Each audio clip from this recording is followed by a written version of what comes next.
마틴 루트가 수도사로 있던 그 비텐베르크 수도원 대학교의 그 북문에다가 그 당시에 그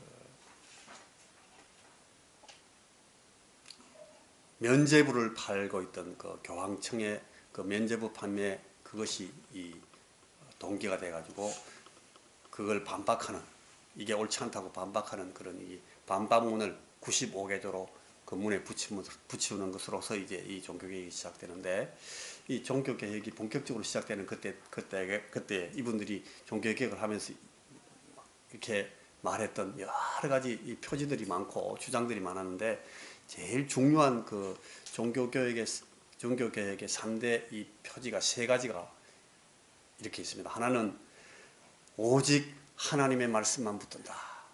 말씀으로 돌아간다. 하나님의 말씀만 우리 이 신앙과 우리 믿음의, 그리고 우리의 삶의 가장 이 중요한 기준이 될 수 있다. 그래서 하나님 말씀으로 계속 이 성경, 하나님 말씀으로 돌아가야 된다. 솔라 스크립처라, 하나님의 말씀으로 돌아가자. 그걸 제일 계속 강조했고, 또 하나는 뭔가 하면 구원, 우리의 구원은 오직 믿음으로만 받습니다. 믿음 이외에 뭐 면죄부를 사는 걸로 되는 것이 아니고, 헌금을 많이 하는 걸로 되는 것이 아니고, 많은 공로를 행하고 선행을 함으로써 되는 것이 아니라 오직 하나님을 믿는 믿음으로만 우리가 구원을 얻습니다. 이게 또 하나의 구호였습니다. 그리고 3번째는 우리는 오직 하나님의 은혜로 산다. 은혜로만 산다. 하나님의 은혜로 산다. 이 3가지가 이 종교개혁의 기치입니다. 그래서 우리가 오늘 이 3가지를 한번 종교개혁 기념주일이니까 같이 마음에 새기는 마음으로 한번 같이 반복 따라했으면 좋겠습니다. 첫째, 오직 하나님의 말씀만 붙듭니다. 따라하십시오. 오직 하나님의 말씀만 붙듭니다. 오직 믿음으로만 구원 얻습니다. 믿음으로만 구원 얻습니다. 오직 은혜로만 삽니다. 은혜로만 삽니다.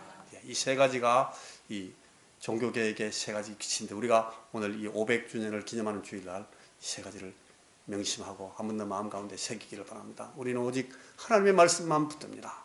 오직 믿음으로만 구원받는 사실을 우리가 시간 확인합니다. 그리고 오직 하나님의 은혜로만 우리가 살아갈 수 있다는 사실을 하나님 앞에 지금 다시 고백하면서 나갑니다. 이렇게 이 3가지의 말씀을 우리가 다시 명심해 보면서 오늘 우리 말씀을 나누기로 하겠습니다. 같이 기도하십시다.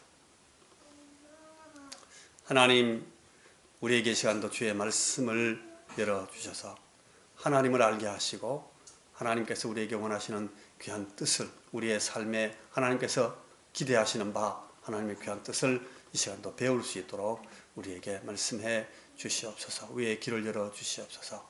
예수님 이름으로 기도하옵나이다. 아멘. 오늘 말씀의 제목을 제가 답이 예수님께만 있습니다, 그렇게 붙였습니다. 마태복음 3장 7절, 우리가 17절까지 방금 읽었는데, 이 말씀은 요한이 예수님하고 처음 만나고, 그리고 예수님께서 요한을 통해서 세례받는 그런 이 장면인데, 오늘 이 500주년을 기념하면서 이 개혁교회, 리폼드 처치라고 그래요. 개혁교회의 이 시작을 기념하는 그 500년 전의 그 사건을 우리가 한번 기억하면서 꼭 놓치면 안 되는 2가지를 명심하고 싶습니다.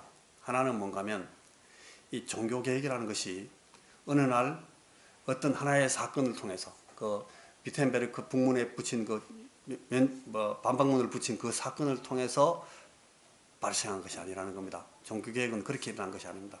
이게 수천 년, 1000년이 넘도록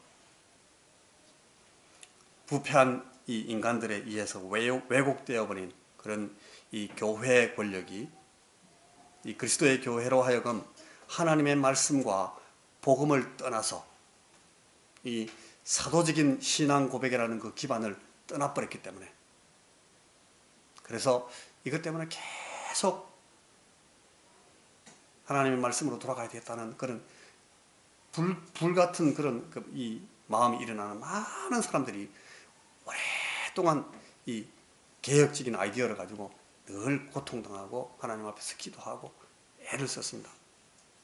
그래서 이 여러 세기 전에 시작되었던 그 운동으로서의 종교개혁이 이제 수백 년 동안 더 간헐적으로 아주 다양한 계기와 유럽에 산재했던, 그 당시 이 서구에 산재했던 여러 지역에서 여러분들이 기억하시는 이름 가운데 존 후스 이런 사람이 있습니다. 위클리프 같은 사람이, 이런 분들을 통해서 이제 계속 이 종교개혁 같은 것이 불쑥불쑥 일어나다가 드디어 1500년대 이 루터나 또 이 칼빈과 같은 그런 위대한 개혁자들에 의해서 이게 크게 일어나고, 오늘날도 이분들의 개혁운동은 여전히 계속되고 있습니다.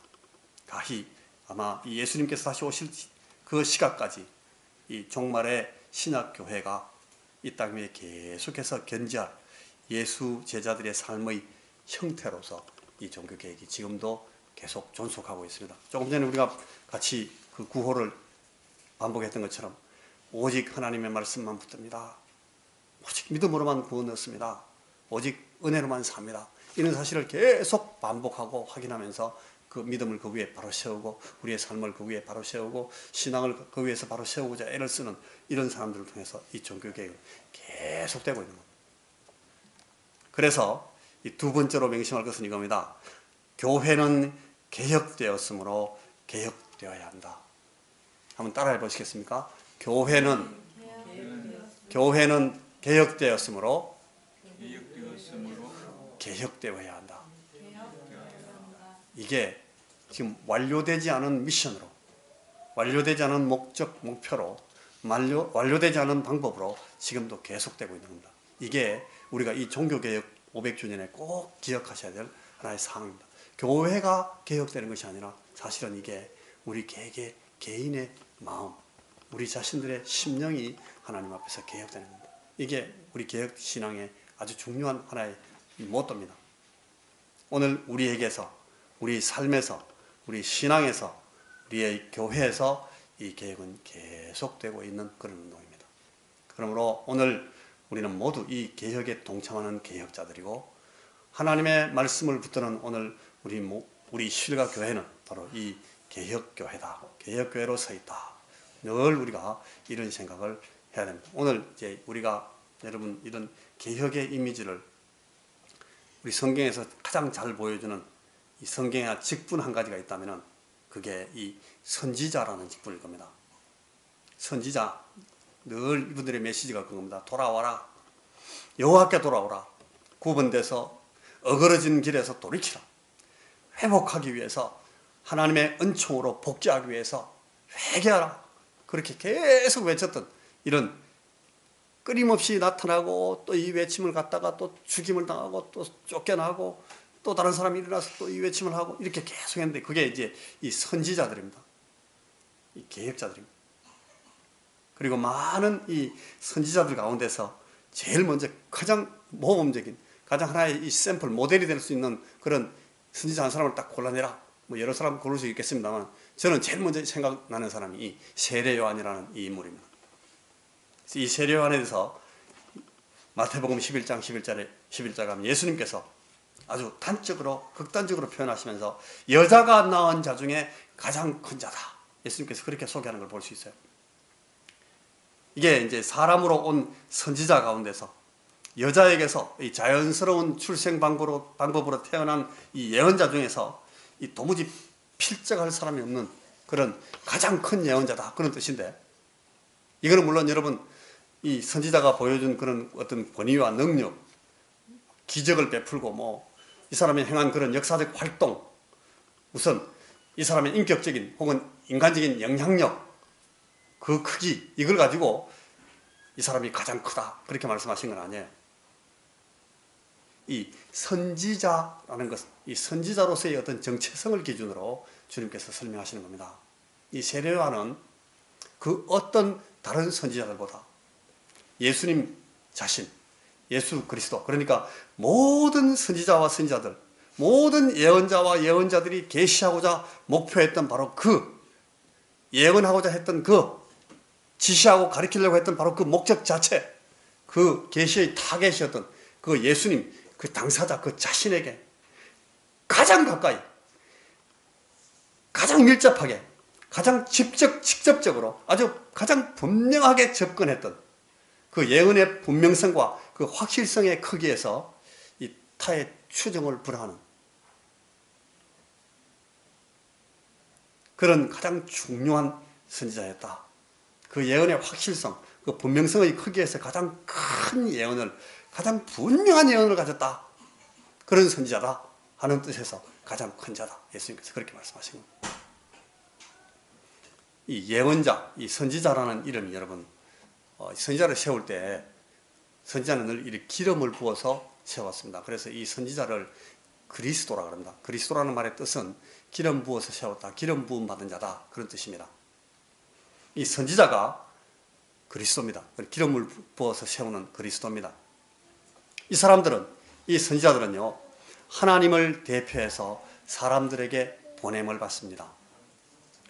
하나님 자신의 계시, 이 하나님의 생각, 하나님의 뜻을 reveal, 보여주고 계시하기 위해서 사람들에게 나오는 겁니다.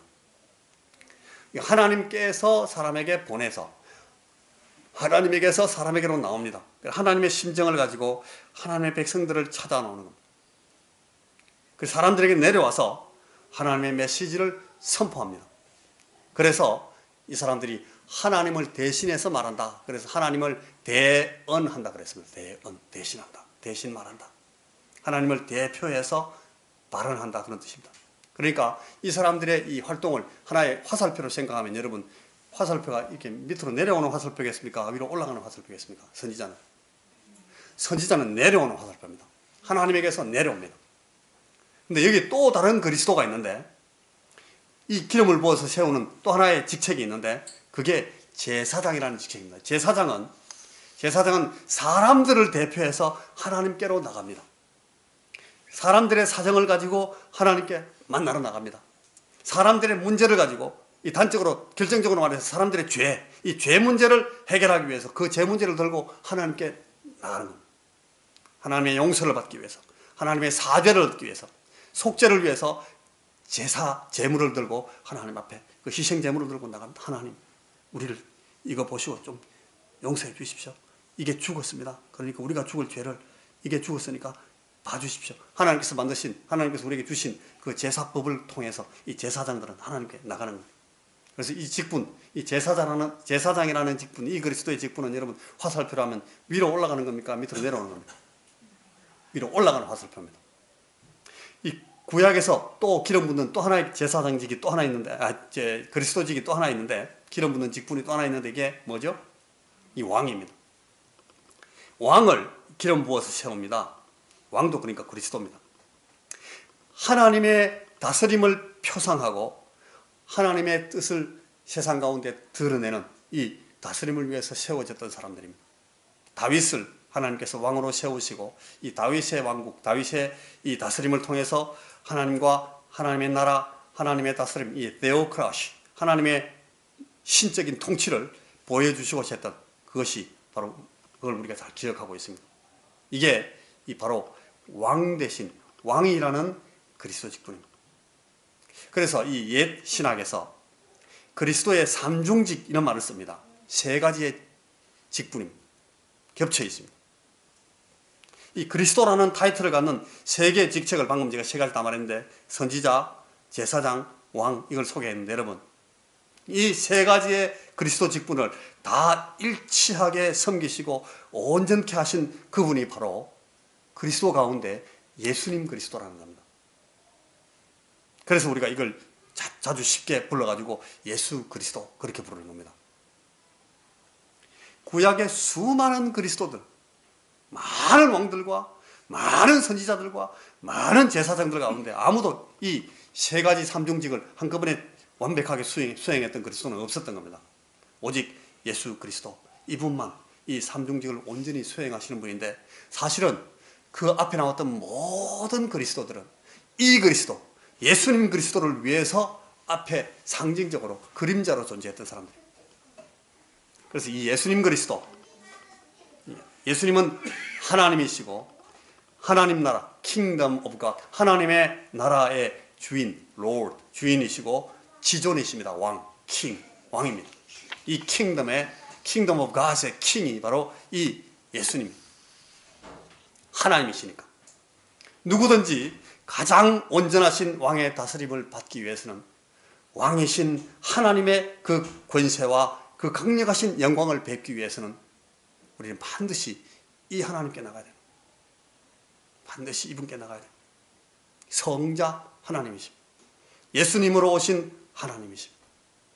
부활절마다 우리는 그래서 늘 그런 이 타이틀을 늘 쓰는데, 왕이신 예수, 오늘 우리가 왕이신 예수여 오셔서 우리를 다스려 주옵소서, 우리 예배를 받아 주옵소서, 그렇게 찬양했는데, 여러분, 왕이신 예수, 어제도 오늘도 또 내일도 다른 분은 없습니다. 이분이 우리를 정의와 이 평화, 평강으로 늘 다스릴 수 있는 오직 왕이신 분이십니다. 우리가 늘 이렇게 고백합니다. 여러분, 지금 의로우신 하나님의 다스리심, 자비하신 그 왕의 은총, 은혜로우신 하나님의 이 터치, 만지심을 여러분 필요로 하고 사모하십니까? 영생하고 영생하는 생명을 우리에게 주시고 또 하나님의 생명을 가지신 이 하나님의 자녀가 되고 하나님 나라의 시민이 되기를 원하는 여러분들은 하나님 앞에 진짜 진정으로 예배하는 자가 되고 찬양하는 자가 되고 기도하는 자가 되고 감사하는 자가 되고 하나님을 영화롭게 하고 하나님께 영광을 돌리시기를 원하시면 여러분, 이 예수 그리스도, 예수님 그리스도께 나가야 되는 겁니다.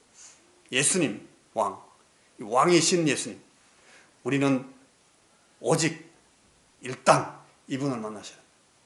이분께 나를 다스려 주십시오. 이분께 제가 당신께 순종하겠습니다. 이렇게 엎드려서 부복해야 됩니다. 이분을 왕으로 모시는 겁니다. 여기에 여러분 답이 있습니다. 이분이 왕입니다. 그런데 이 왕이신 하나님이 임마누엘이라는 하나님의 이름을 가지고 이 임마누엘이라는 말 뜻은 사람들과 함께 하시는 하나님, 사람들 가운데 오신 하나님, 사람들 가운데 있는 하나님, 그런 뜻입니다. 원래 하나님과 사람은 같이 있을 수가 없습니다. 죄인들은 하나님을 뵙는 순간 바로 죽습니다. 거룩하신 하나님을 만나는 순간 죄에 있는 이 피조물들은 다 바로 죽음입니다. 그런데 하나님이 오셔도 죽지 않는 하나님이 계신 거예요. 사람 가운데 오셨는데 사람이 안 죽는 하나님이 계셔요. 그 하나님의 모습, 그 하나님의 모습을 입고 오신 그 하나님, 그분의 이름이 임마누엘입니다. 사람들에게 내려오신 하나님, 사람들에게로 오신 하나님. 여러분, 선지자 하나님입니까? 제사장 하나님입니까? 선지자 그리스도입니까? 제사장 그리스도입니까? 하나님에게서 사람으로 내려오셨어요. 선지자 직분을 행하고 계시는 겁니까? 제사장 직분을 행하고 계시는 겁니까? 선지자의 모습으로 오십니다. 그래서 우리가 하나님을 알려면, 하나님의 마음을 알기 위해서는 이 선지자를 만나셔야 되는 겁니다. 이 선지자에게 묻고 이 선지자에게 들으셔야 되는 겁니다. 하나님의 뜻을 구하고 하나님의 뜻을 이해한 대로 순종하기를 원하신다면, 그래서 이 선지자를 만나야 됩니다. 예수님 선지자에게 나가야 됩니다. 이분이 우리가 행할 길을 가르쳐 주십니다. 내가 나가야 되는지, 내가 들어가야 되는지, 사울 왕이 늘 초조하게 물었던 것처럼 오늘 내가 싸우러 나가야 됩니까? 아니면 아직 기다려야 됩니까? 어느 선지자가 가르쳐 줍니까? 오늘 우리가 어떻게 거룩하게 되고 오늘 우리 땅과 우리의 공동체가 어떻게 정의를 회복할 수 있는지를 알고자 여러분 구하기 원하신다면 여기 예수님 선지자에게 찾아나가셔야 되는 겁니다. 그래서 말씀하십니다. 마가복음 9장 7절 같은 데서 하나님 말씀하시죠. 너희는 그의 말을 들으라. 아버지 하나님께서 아들 하나님에 대해서 말씀하시는 겁니다. 너희는 그의 말을 들으라. 예수님 선지자에게 나가야 됩니다. 여기 답이 있습니다. 이분에게 답이 있습니다. 그리고 이 예수님 그리스도는 또한 제사장이십니다. 대제사장. 이분이 제단 앞에서 희생제물을 잡으시고 대야의 양의 피를 다 담아서 지성소로 들어가십니다. 지성소 안에 있는 그 언약궤 위에 놓여 있는 그 속죄서라는 그 자리에다가 이 피를 쏟아붓기 위해서 거기 들어가십니다. 하나님께 온 백성의 죄를 속하셔야 되는 대제사장이니까 거기 들어가시는 겁니다. 그런데 이 대제사장, 이 그리스도는 양을 잡아 죽여가지고 그 양의 피를 짜가지고 그 피를 들고 들어가시는 것이 아니고 하나님께 단 한 번으로 영원한 제사를 드리는 제물로, 영원한 어린 양으로 자기 자신을 제물로, 희생물로 드리십니다. 모든 인간의 죄 사하시기 위해서, 저의 죄를 사하시고 속죄하기 위해서, 또 여러분 한 분 한 분의 죄를 영원히 사하시기 위해서 또 다른 제물, 또 다른 제사가 필요하지 않도록 영원하신 하나님, 이 성자 하나님 자신을 제물로 드리신, 자기 생명을 들여서 자기를 죽여서 제물로 드리시고 자기 백성을 속죄하시는 이런 제사장입니다. 이 신비하고 이 납득하기 어려운 희생제사, 곧 구속, 곧 죄사함을 이루어내는 이 제사, 이것이 바로 여러분 십자가를 지시는 그 제사입니다. 오늘 속죄의 은혜, 구속의 은혜가 필요한 사람들, 이 제사장에게 나가야 됩니다. 오직 이 제사장 그리스도께서만이 진정한 죄사함, 구속을 베푸시는 제사장 그리스도입니다. 다른 곳이 있지 않습니다. 다른 신에게 있지 않습니다. 다른 종교에 있지 않습니다. 다른 진리에 있지 않습니다. 다른 가르침에 있지 않습니다. 오직 이 그리스도를 만나지 않고는 죄사함 받을 길이 없습니다. 하나님이 받으시는 유효한 제사를 드릴 방법은 이 예수 제사장, 예수 그리스도를 통해서 가는 그 방법밖에 없습니다. 정죄와 죄의 책을 회피하여서 용서함을 입고 심판하실 하나님과 화해하고 화친하는 방법은 이 제사장을 통하는 방법밖에 없습니다. 이 길밖에 없습니다. 하나님과 평화하시고 부모와 자녀와 이웃들과 진정으로 사랑하게 되시고 여러분들이 거룩하게 되었음을, 정결케 되었음을, 하나님께 받아들여졌음을 확인하는 방법은 오직 이분을 통하는 방법밖에 없습니다. 그래서 우리가 자꾸 예수님 앞에 나옵니다. 이 예수님 제사장, 이 예수님 대제사장 그리스도에게만 여러분 답이 있습니다. 이 교회가 여러분 한동안, 교회 역사에서 한동안 교회가 이 왕이신 이 예수님 그리스도의 다스림을 멀리하고 예수님 그리스도 대신 사람이 세운 왕, 이 왕들 위에 군림하는 법왕, 여러분 교황을 만들었습니다. 수백 년 이상의 세월 동안 이 교황으로 하여금, 이 법황으로 하여금 하나님을 대신하게 했던 때가 있습니다. 이 법황을 섬기는 것이 하나님이 섬기는 도라고, 교회는 이거 하는 자라고 가르쳤습니다. 하나님 대신 그가 예배를 받습니다. 그 앞에 절합니다. 그 앞에 가서 말씀해 달라고 기다립니다. 그를 위해서 찬양하고 그를 위해서 막 경배했습니다. 그의 손에 모든 자를 죽이고 살리고 모든 자를 가두고 풀어주고 붙잡고 놓아줄 권한이 다 주어졌습니다. 그분에게 복종했습니다. 어떻게 할까 물었습니다. 가게 하고 오게 하고 일하게 하고 쉬게 하고 모든 권세가 그 법황에게 주어졌습니다. 그가 하나님의 다스림을 선포했습니다. 왕들도 순종했습니다. 제후들도 순종했습니다. 기사들도 그 앞에 고개를 숙이고 백성들과 모든 노비들과 전부 다 그의 다스림 앞에 엎드렸습니다. 그의 입으로 하나님의 계획과 하나님의 경륜을 선언합니다. 이게 법이다 하면 법이 되는 겁니다. 이게 말씀이다 하면 말씀이 되는 겁니다. 자기가 신령한 하나님을 대신했습니다. 사람인데 하나님의 법을 자기가 다 정해주고 스스로 공포했습니다. 여러분, 제가 만약 이현택 목사가 나와가지고 내가 하나님을 가르쳐 줄게요. 하나님의 말씀을 내가 여러분들에게 전합니다 하면서 이 하나님 말씀, 성경 말씀 없이 내가 막 말하면 여러분 제 말 듣겠습니다? 제 말 맞다고 인정할 수 있겠습니까? 제가 사람인데, 저도 죄인인데요. 그런데 이 사람이 죄를 면제해줘요. 내가 용서해준다 그러면 하나님 용서해주는 것이 되는 거예요. 내가 천국을 준다 그러면 천국을 약속해주는 것이 되는 거예요. 용서도 하나님과의 화해도 이 교회라는 기관을 통해서 이 교회의 우두머리가 하면 다 된다고 생각했습니다.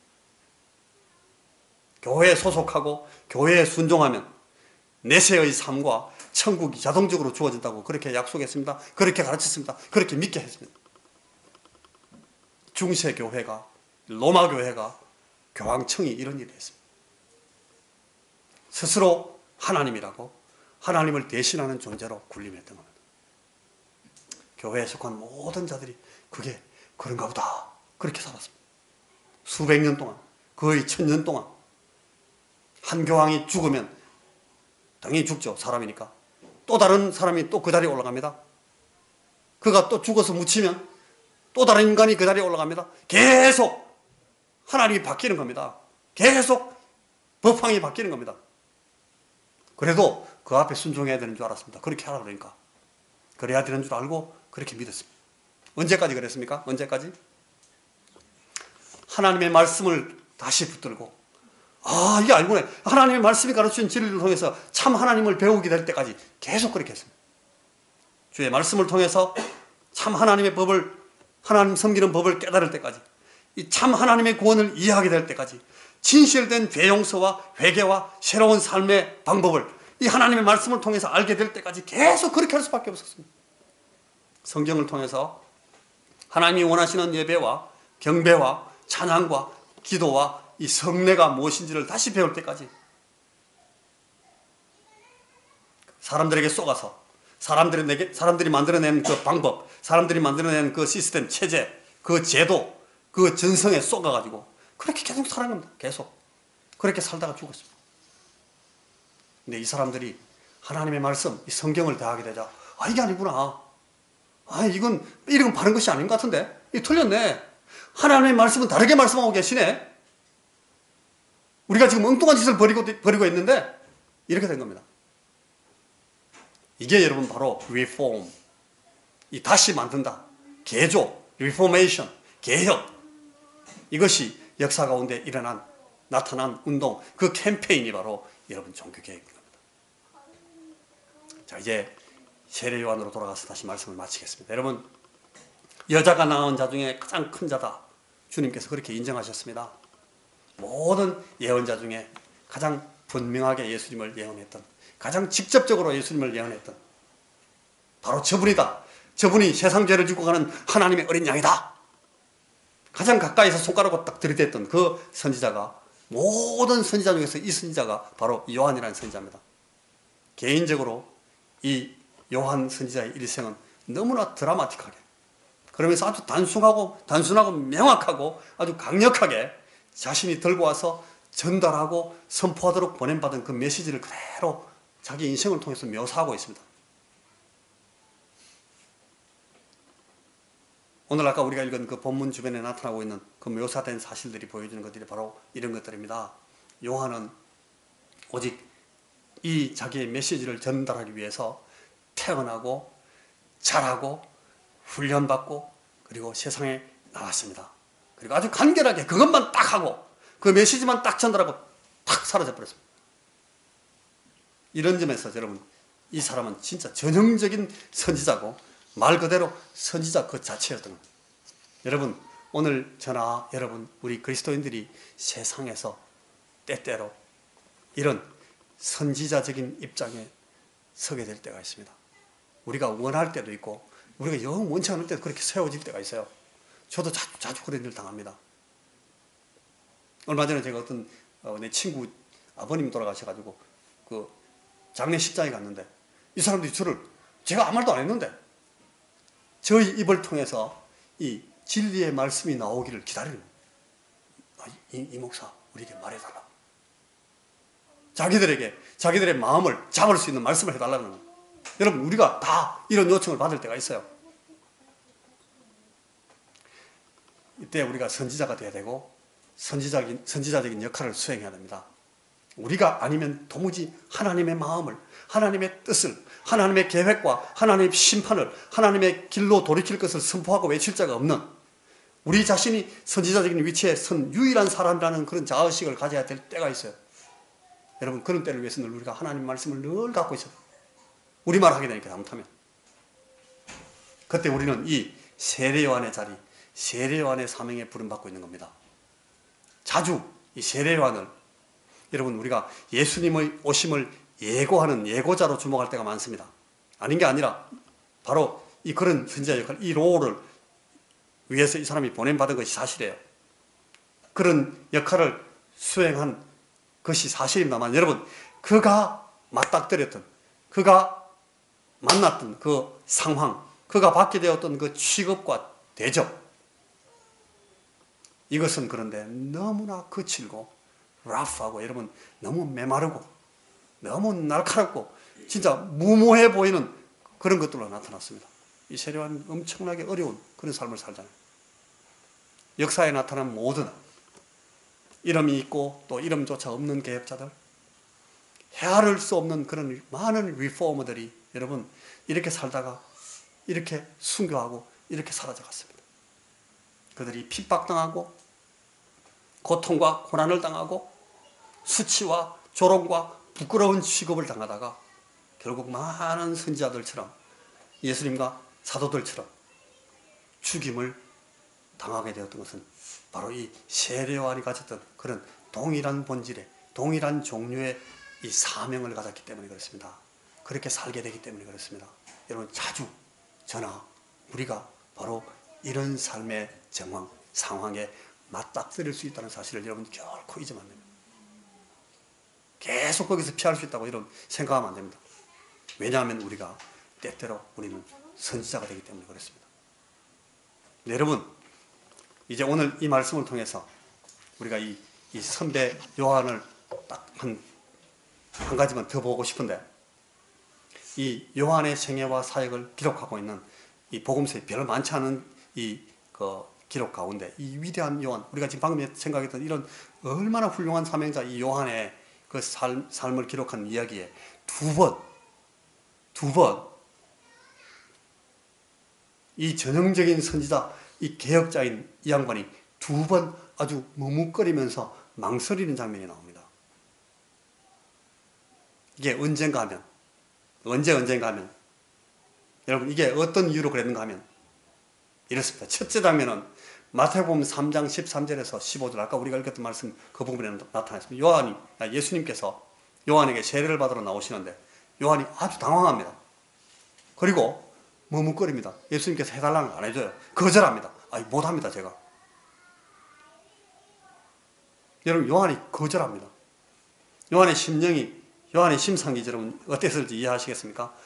이거 없는 얘기인데 이게 뭐지? 이 장면에서 내가 어떻게 되는 거야? 아주 요한이 막 굉장히 당황하는 그런 장면에 마주친 겁니다. 이걸 요한복음 1장 본문을 가지고 세례요한이 예수님을 조어하는 그 장면을 조심스럽게 한 번 더 읽어보면 거기 어떤 시간적인 흐름 말고, 시간적인 진행 말고 이 사건이 일어난 순서상으로 보면 순차적으로 아주 이게 발전하고 있는 걸 볼 수가 있어요. 이 재미있는 사실이 있어요. 이 세례요한은 얼만큼 영역이 뛰어난 사람인가 하면, 여러분 그 엄마 이름이 엘리자베스예요. 여러분 그 엘리자베스 여왕 이름이 여기서 왔습니다. 이 세례요한의 어머니 사가랴의 부인이었던 이 세례요한의 어머니의 이름이 엘리자베스입니다. 이 엘리자베스가 이 요한을 뵀는데, 요한을 임신했는데, 요한을 임신하고 6개월이 됐는데 거기 누가 찾아왔는가 하면 마리아, 예수님의 어머니 마리아가 예수님을 이 잉태한 상태에서 찾아온 거예요. 그 예수님을 만나고 나서 요한이 이 엄마 뱃속에서 벌쩍벌쩍 뛰었어요. 이해가 안 되는 얘기죠. 이 엄청난 사람입니다. 이분이. 그러니까 이 사람은 이 선지자로 온 태중에서부터 이 사람은 선지자예요. 엄청난 영역을 가지고 있었어요. 이 사람이 태중에서 자기가 그 소개해야 되는 그 그리스도, 아기 예수가 그 잉태한 어머니가 오니까 이 어머니 뱃속에서 펄떡펄떡 뛰었다. 그런데 여러분, 그런데 이만큼 예수님을 소개하기 위해서 예수님을 위한 사명을 가지고 이 땅에 왔던 이 세례요한이 예수님을 처음 만났는데 예수님 누군지 잘 모르고 있습니다. 재미있는 얘기인데 여러분, 세례를 받으러 나오신 예수님을 보고서 요한이 이분이 하나님의 약속으로 오신 그 메시아다, 내가 소개해야 되는 바로 그 메시아다라는 걸 금방 못 알아봅니다. 요한 스스로 그걸 말해요. 요한복음 1장 31절에서 한번, 또 34절에, 33절에서 한번 반복해서 난 몰랐다 그렇게 말합니다. 그분을 만났는데 내가 몰라요. 자기가 몰랐다. 그리고 34절에 보니까 세례를 베풀고 나니까, 세례를 베푸는 동안 하나님의 성령이 그 예수님 위에 막 내려오시는 걸 보는 거예요, 이 요한이. 그리고 이 하나님의 설명을 듣고, 아, 이분이 그분 맞구나. 거기서 알아보는 겁니다. 그래서 그는 너희 가운데 너희가 알지 못하는 분이 와 계시다 그렇게 말하고, 또 예수님이 가르쳐 지체 없이 이 사람이, 아, 보라 세상 죄를 지고 가는 하나님의 어린 양이다. 그 다음날, 세례받은 그 다음날 그렇게 말해요. 여러분, 그런데 왜 예수님이 요한에게 가셔서 이 세례를 받으시려는 의향을 나타냈을 때 요한은 세례 베풀기를 주저했는가 말이에요. 망설이고 주저하게 됐는가? 예수님이 메시아이심을 알아본 이유 때문 아니다. 예수님은 알아보지 못했다. 분명히 확인하는데도 왜 머뭇머뭇합니까? 내가 어떻게 당신을 세례 줍니까? 이렇게 왜 그렇게 했을까요? 메시아라고 알아보지도 않았는데. 이게 이제 여기 인간으로 온, 사람이었던, 사람 선지자였던 이 요한이 가진 영성의 이 탁월함, 그 비범함을 우리가 볼 수 있는 겁니다. 이 예언자적인 통찰력을 갖춘 사람이었기 때문에 이 사람은 이미 자기가 어느 정도 예수님에 대해서 알고 듣고 예수님을 보고 있습니다. 그런데 이 예수님을 보니까 하나, 이 사람이 예수님을 알아본 굉장히 중요한 내용이 뭔가 하면, 이분은 죄가 없는 분이에요.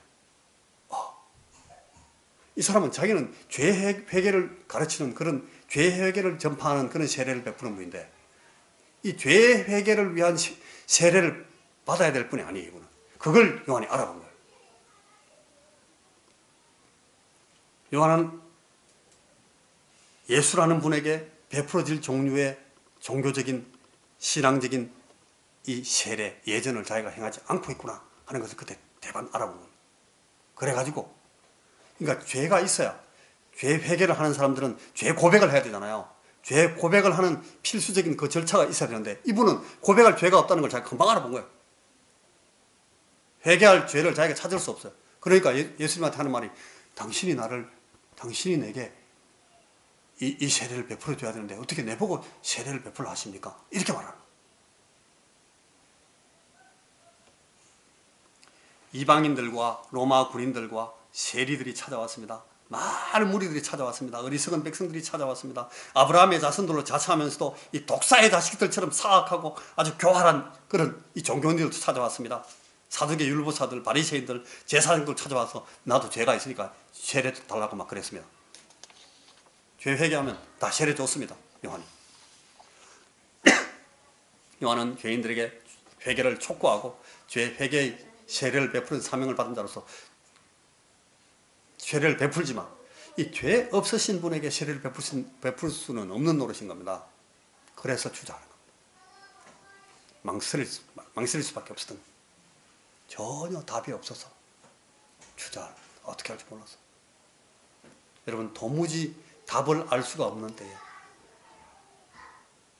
어떤 문제든 간에 우리가 답이 없어서 망설이고 주저할 수밖에 없습니다. 그때 예수님께서 이제 요한에게 말합니다. 이제 허락하라. 우리가 이와 같이 하여 모든 의를 이루는 것이 합당하다. 무슨 말인가 하면, 너는 지금 네가 하고 있는 그 일을 다 알지 못하고 있다. 너는 오히려 나를 의뢰하고 내를 신뢰해야 된다. 하나님의 의를 이루는 것, 그 방법, 그 절차, 그 정륜과 준비를 내가 알지 네가 알지 않는다. 내게 순종하라. 자, 이렇게 해라. 요한이 그 말을 듣고 그대로 순종합니다. 그가 순종했을 때 자기 앞에 서 있는 이분이 메시아이고 진정 하나님의 보내심을 받은 죄 없으신 어린 양이라는 걸 알아보게 됩니다. 죄 없으신 분이 죄인들과 하나가 되어서 그들의 죄를 대신 지시는 것으로만 하나님의 의가 세워진다 하는 것을 그때 깨닫게 되는 겁니다. 그때 그걸 이해하게 되는 겁니다. 하나님의 어린 양 예수님은 이 요한의 세례를 통해서 죄인 중에 하나로 간주되셨고 마침내 준비된 그 고난의 길로 나가셔서 십자가에 올라가시고 죄인 중에 하나로 간주되어서 극형을 받으심으로 우리 모든 죄인들의 죄 문제를 해결하셨습니다. 이 사실을 요한이 그때 알아보는 겁니다. 전혀 답이 없어서 주저하고 망설이게 될 때, 도무지 답을 알 수가 없는 상황에 맞닥뜨릴 때 여러분 우리가 어떻게 해야 되겠습니까? 우리는 아예 이게 본능이 되게 해야 됩니다. 이게 우리의 습관이 되게 해야 됩니다. 그냥 습관적으로 우리는 예수님께 쫓아가야 됩니다. 물어야 됩니다. 어떻게 하면 좋겠습니까? 주님 가르쳐 주십시오. 예수님께 듣고자 해야 됩니다. 예수님께만 답이 있기 때문입니다. 이게 바로 이 세례 요한의 후예들, 오늘 종교개혁자들, 오늘 리포머들이, 이 개혁자다운 이 신앙 자세를 가진 사람들이 해야 될 그 방법, 예수님께 물어야 됩니다. 그게 답이 있습니다. 자, 마지막으로 두 번째, 이 요한이 주저하는 또 하나의 장면이 마태복음 11장에 나옵니다. 그때는 요한의 사역이 이제 끝을 향하고 있어서 이제 요한이 느낌으로 알아요. 죽을 날을 받아놨어요. 곧 죽어요. 자신은 쇠하고 예수님께서는 흥하셔야 된다 하는 사실을 알아봤어. 하나님의 어린 양으로서의 희생 사역을 이제 깨달았습니다. 아, 저분이 하나님의 어린 양이다. 그 예수님의 설교와 예수님의 긍휼 사역, 예수님이 이적 베푸시는 것을 이 제자들을 통해서 감옥 안에서도 다 듣고 있어요. 그런데도 또 헷갈립니다. 이 요한이, 이 엄청난 영역을 갖고 있던 이 요한이 거기서 또 헷갈리고 또 주저하면서 묻습니다. 오실 그이가 당신이 오니까 우리가 다른 일을 기다려오니까. 참 이게 너무 난처한, 너무 실망스러운 일인데요. 요한이 또 헷갈리는 겁니다. 사실 요한의 이 질문은 보는 것처럼 그렇게 만만하고 수월한 얘기가 아니에요. 이 지금 궁정 감옥에 갇혀서 오늘 죽을지 내일 죽을지 오늘 오후에 죽을지도 모르는 그런 아주 절박한 상황에 있는 요한이 자기 사람들을 예수님께 보내서 물은 겁니다. 저는 이제 이렇게 끝내고 그냥 죽어서 떠나도 됩니까? 이게 맞습니까? 아니면 내가 좀 더 시간을 끌면서 안 죽고 죽지 말고 좀 더 얼마간 더 살면서 며칠 더 버티고 기다려 봐야 되는 겁니까? 다른 분이 또 오십니까? 내가 만약 그렇게 기다리고 시간 끌면 예수님 당신은 누구십니까? 당신 지금 하고 있는 일은 뭡니까? 이 요한이 지금 막 헷갈리고 있는 겁니다. 아주 무겁고 아주 심각한 의미가 포함된 그런 질문을 요한이 하고 있는 겁니다.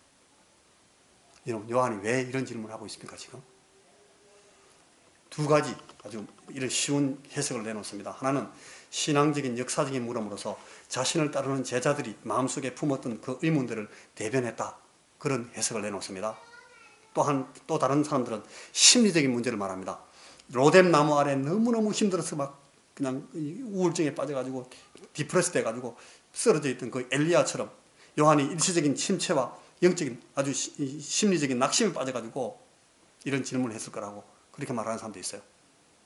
헤롯 왕의 감옥에 투옥되었던 그 상황을 잘 보면 이 고고학적인 발굴이나 이 역사적 사료들을 살펴보면 정말 그럴만해요. 너무 어려운 상황에 지금 요한이 던져져 있기 때문에 이게 뭐 이런 게 다 있어. 요한도 감당을 못해가지고 심각하게 됩니다.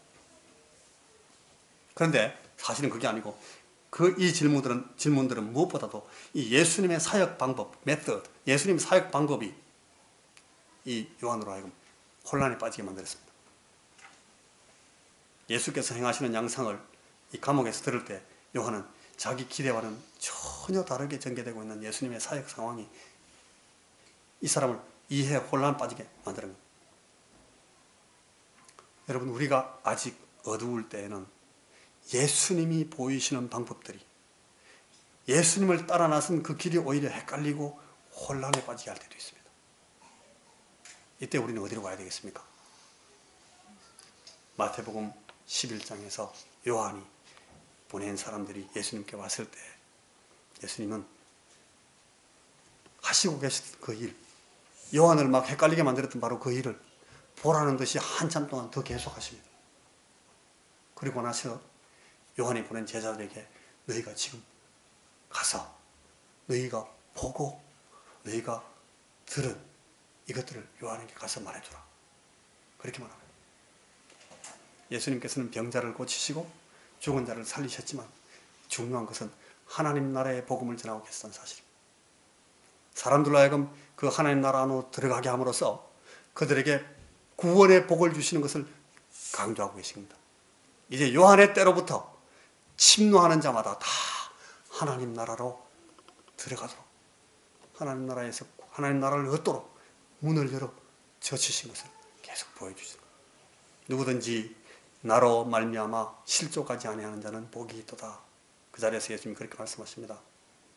이 말씀은 네가 이해하지 못할지라도, 네가 다 납득하지 못할지라도 나를 믿고 나를 의지해라, 그런 뜻입니다.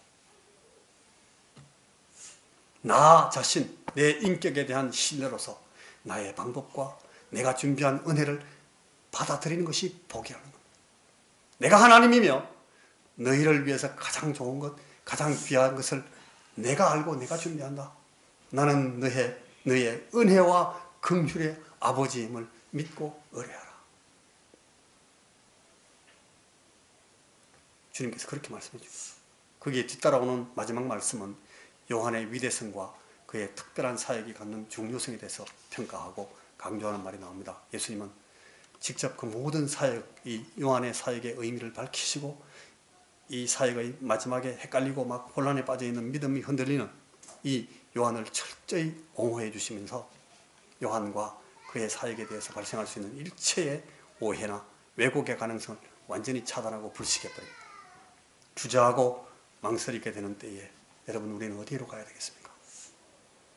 우리의 신앙과 삶을 새롭게 하기로 결심하고 용감하게 헌신하는 길에서 또다시 우리가 망설이게 된다면 그때 우리는 어디로 시선을 돌려야 되겠습니까? 모든 대답은 주님에게서 나옵니다. 그분에게서 답을 얻어야만 여러분, 우리에게 주저할 필요가 없어집니다. 예수님께 듣고자 하실 때에는 우리에게 망설일 이유가 사라집니다. 그래서 주님 앞에 나가야 됩니다. 기도하십시다. 하나님, 우리가 주의 말씀을 붙들고 예수님을 의지하고 예수의 말씀을 듣고 예수님의 사역과 주님의 은혜를 통해서만 하나님 앞에 서서 구원받은 그리스도인으로서 하나님을 예배하게 하시고 또한 이 땅 위에서 우리가 은혜 받은 사람으로 살아갈 수 있도록 우리에게 날마다 주의 성령님으로 주 예수님 앞에 세워주시고 우리를 인도해 주옵소서. 예수님 이름으로 기도하옵나이다. 아멘.